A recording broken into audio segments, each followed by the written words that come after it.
guys, what's going on? This is Marvin Burwell with video number 2. Now this video is a detailed extension of video number 1. Video number 1 was to show you how to open up a document and bring it into Photoshop. Well, here we are. We're back in Photoshop with the same photo I showed you in the first video, except this time I'm giving you guys some details. So this is kind of like Photoshop tutorial 1B. Because these details are for people who really want them. I believe they are very important and you should have them. So here we go, right? Don't forget, you guys, subscribe to the channel if you want to support the channel, and make sure you click the like button on the video to support the video and show that you like the information being given. Okay, what question is being answered in this video? The question being answered is, can my photo be used? If you're going to put your photo on a TV, you need to make sure that the dimensions of the photo match the size of the TV, or you're going to wind up with black bars. If you're going to have a photo printed, you want to make sure that the file size is big enough so that the printer can put out enough dots per square inch, as we talked about in the first video, in order to make the colors and the resolution really clean when you make it bigger.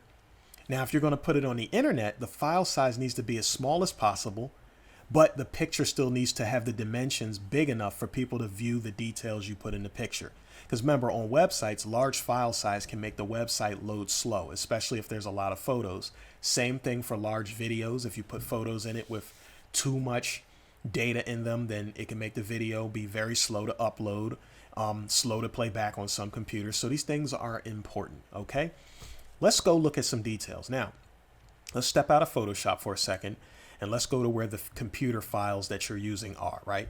So here's the photo I took, and I used the same photo on purpose twice here. Why? Because I want you to see that because the same photo was taken doesn't mean the information that is recorded for that photo has to be the same. All right. So I got Sunrise Colors small file and the regular Sunrise Colors file. And you notice it says .jpg. That stands for JPEG. JPEG is the universal file type.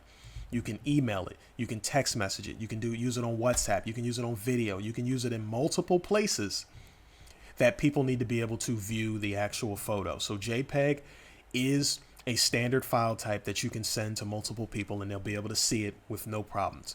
Just make sure your file size is not too large, which we're getting into now. All right, look, Sunrise Colors small file. We got it selected in blue. Look over here to the right. This is the details about this file. See, it has the date I took it, the time. You can give it a rating if you want. Look, we talked about this on the first video. Here's the dimensions, 720 by 480, and the size, 362 kilobytes. Now, there's a card that shows how the sizes of computer files work. There's kilobyte, megabyte, gigabyte, terabyte, and even got zeta and petabyte, things like that. Really huge file types. 362 kilobytes for this file is a fairly small file. It's usable on an internet website as a decent sized file. It's not good for a 1080p or 2K or 4K TV screen because, as you can see the dimensions here, if you know your dimensions, it won't fit.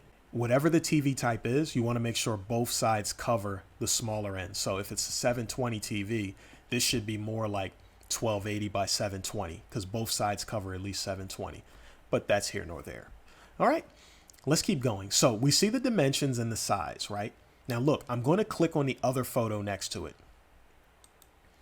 Did you see the numbers over here on the right? Let's do it again. See, small file. Watch the numbers on the right. See the numbers jump? There you go. So look, now the dimensions are 5,988 by 3,992. And the size went up. So it's not kilobytes anymore, it's MB, which is megabytes. Remember, I said kilobytes, megabytes, gigabytes, terabytes, zeta, and petabytes, okay? 1.57 megabytes is 1,570 kilobytes, okay? Now, I can tell you this from experience. If this photo has proper resolution, remember I talked about the 300 and the 72 in the first video?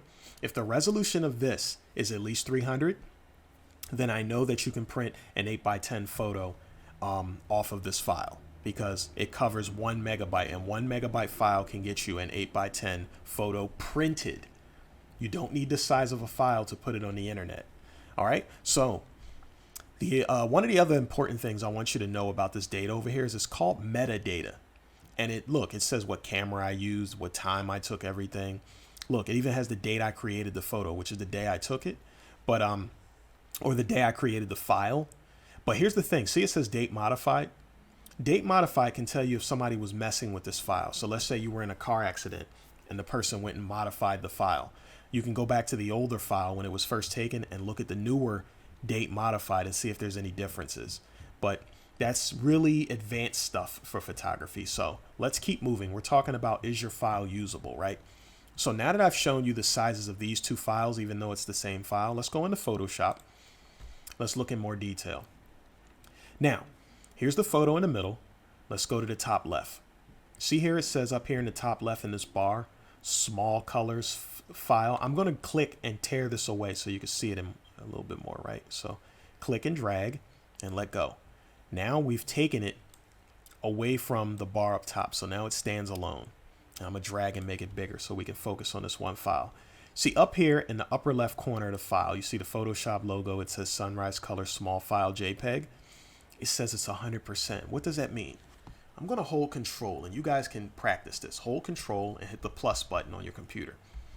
It's zooming in, but notice the percentage is getting higher. It went to 200, 300, 400%. And we keep going, right? Now I'm going to, let's get rid of that. What I'm going to do is I'm going to take and drag up. Now look, at 500%, look at how jagged these edges are. This tree is not very clean looking anymore. Why? Because based on the amount of data that was used in taking this photo, it's not meant to be a very large photo. Here's the 100%. This photo is meant to be seen at this size on a computer screen. That's what it's telling you. It's at 100%. And we're going to click up here in this bar and drag it back up in here, right? And then we're going to click it again and move it to the left to put it back where it was. So this is the small file at 100%. Another way to check is up top, File, Edit, and then Image. Click Image. Go down to Image Size.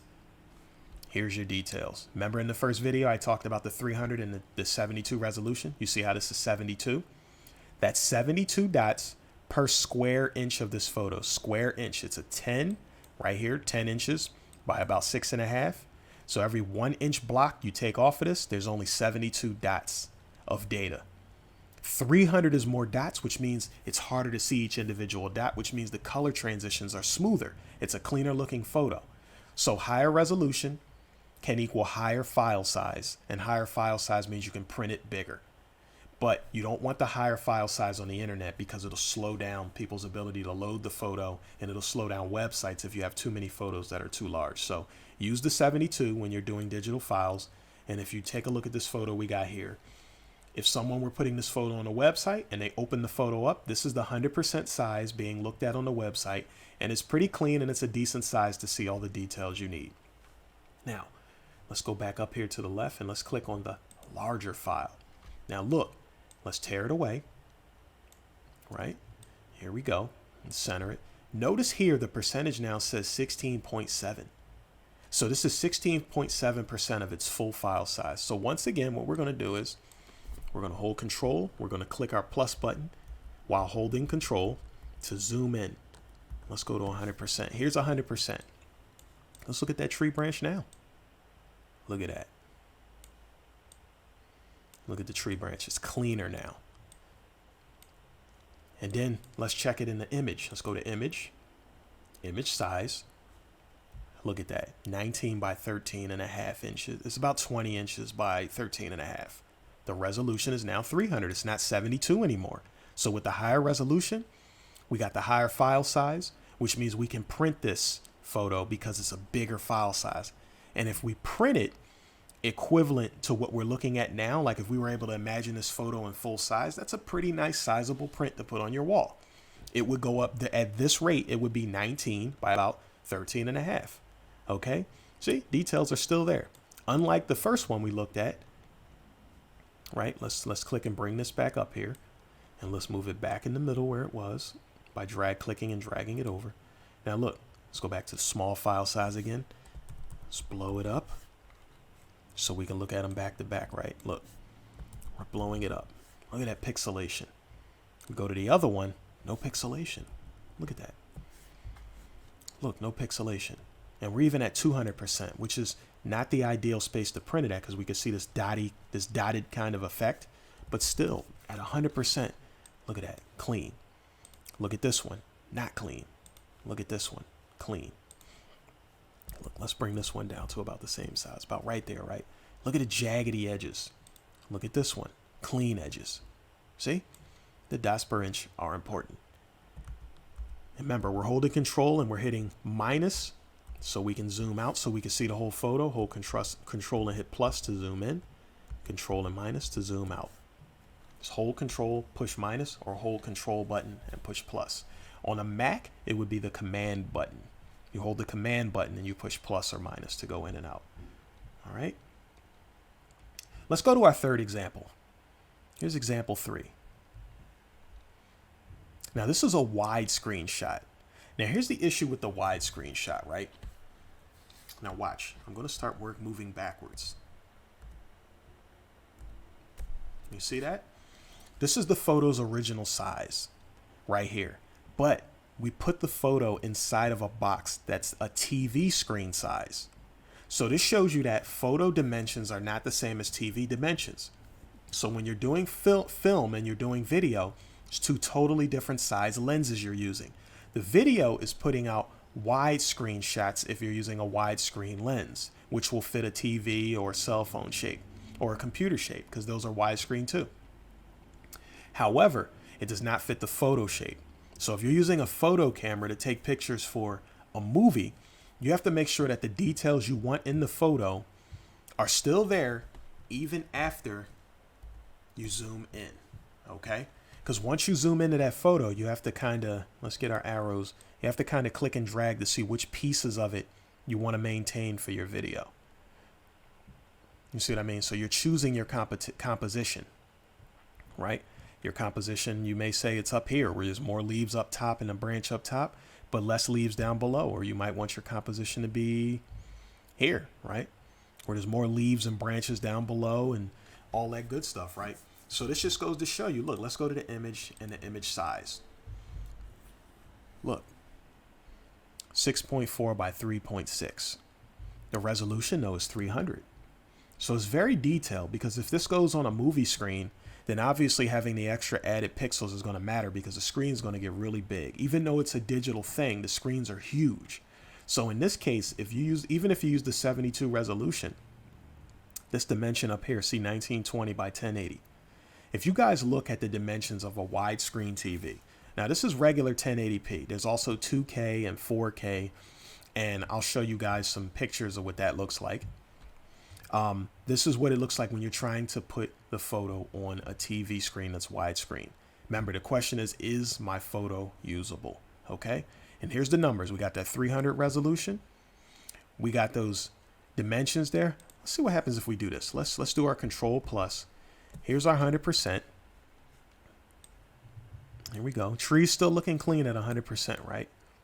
Let's see what happens if we go into our image size. Drop the resolution to 72. Let's hit enter. Look what happened. See, it made some type of modification. So let's put it back in here. Now it says that we're at 100%. See, so if we zoom in, look, it's breaking up. There's just not enough resolutions for the size. This is why I say resolution and size go together. You have to make sure you're doing them together. All right, let's zoom out. And from here, let's go to the file types. Remember, this is still a part of, is my photo usable? So let's go to save as. Okay, this is if you're going to save your file. Now, let's put this as let's put sunrise, right? Test. Let's put that there. Now, it says here Photoshop, which is a Photoshop file, so which means it'll say sunrise test.psd, and the little icon for the photo will look a little different. So let's do that. Let's put sunrise test. Let's save it. Just hit OK. And let's go into that file. Look, see, there it is. That's a Photoshop file. See, it says sunrise test.psd. Okay, so it's a Photoshop file. So if you give this file to somebody, they can manipulate the photo whatever way they need to. Okay, look, and it's even got the size of the file, 779 KB. Okay, let's go back in here. Let's go back to File. Let's go to Save As again. Let's look at a different file type. Here's the ones that we've been looking at. Here's JPEG. See that? SunriseTest.jpg. And notice other JPEG files showed up because you might want to save over one of them. But be careful with that because you may not want to. But it says SunriseTest.jpg or JPEG. Remember, this is the most universal file. It works on cell phones. It'll work email. As long as the file size is not huge, you'll be okay, okay? Let's show you what happens when you save at this file type, right? Let's hit save. See? It's giving us a preview of the size of the file. It's 150K. It's not going to be for print. It's definitely not big enough for that. It might be good as a small photo that somebody can view on maybe a cell phone, maybe even a laptop, right? Because you can see it on my laptop right now. All right, so let's cancel that. Let's look at another file type. Let's go to File, Save As again. We got Sunrise Test. Click on the bottom drop-down menu. Let's go down to this one. This one's important. PNG. Now, what is a PNG file? PNG file are for logos and for transparencies. What do I mean by transparencies? All right, sunrisetest.png. I want you to remember that, okay? So let's cancel that. Let's do this. I'm going ahead here. Don't worry too much about this, but I'm going to resize the photo. I'm going to remove the background, right? So let's remove the background behind it. All right, you see these checkered dots? So basically what's going to happen is in a PNG file, if you save it as a PNG and the photo does not fill the entire frame and you have no background behind it, remember I deleted the black and the white and I have this checker pattern. When you see this checker pattern, that means that when you put this inside of your program, nothing will show up there, which means you have room to put something behind it, okay? Let's show you an example. Let's go back here. Let's get a picture of me, right? Let's get a picture of me. And let's drag and let's bring it in. And let's hit enter. There you go. And the quality went up. Now you see that? You see how this is what a transparent background does. Transparent means other things can go behind it. This is why it's good for logos. So if you have a logo that has words on it and the background behind it is not white, you remove that white and you just have the words, then you're going to be able to have transparency behind it, which means you can put the words on top of a letter and the letters will show behind it or in front of it or whatever. But PNG files are specifically for being able to do this, okay? Bringing things behind it, all right? If you make it a JPEG with this checker pattern behind here, it will turn it white. Again, if you try and save this, right? If I take out, if there's no background, I see that checker pattern, and you save this as a JPEG, that background is going to turn white. It must be a PNG for it to remain checkered like that. Another thing, your file type must be RGB or you will not have the PNG option. So let's do CMYK, right? Let's hit OK to that. And let's go File, Save As. Now this is a CMYK file. You see this? PNG is not in the options. A CMYK file does not have the PNG options. So let's cancel out of that. Let's go back. What I did was I backed up, right? I removed the change that I made by backing up. So it's not CMYK now, it's RGB. Now if I go to File, Save As, here you go. Here's the PNG file type. And if I save it, I hit OK. I want large file size. And I go to my folder, right? Let's go back to where we were. Here you go, PNG. And if I click and drag, here's another way of bringing a photo in. Click and drag to Photoshop. It comes up. Let go. Here we go. See that? See how it's moving on top of it? Because the background's transparent. It's a PNG file. A JPEG file will not do that, right? If I delete this one, go back in. Here's a JPEG regular small file. I click, I drag, I bring it in here. Now see, in this case, it doesn't fit the dimensions. So the transparency can be there in this specific file, which makes sense, right? Because it's just not the dimensions of the background. But if I were to take this, like I just said, and I hit File, Save As, I hit Place just to freeze it in position, right? And I make it a JPEG, and then I save it. Now I'm going to go back in here. Here's my sunrise test JPEG. Click, drag, bring it in. See that? Background turned white. And this is why you don't want to do it that way. If you save it as a JPEG, you're not going to have a transparent background. You need PNG to do that, and you have to make sure that you do not have a white background. You must see the checkered background in order for it to be there.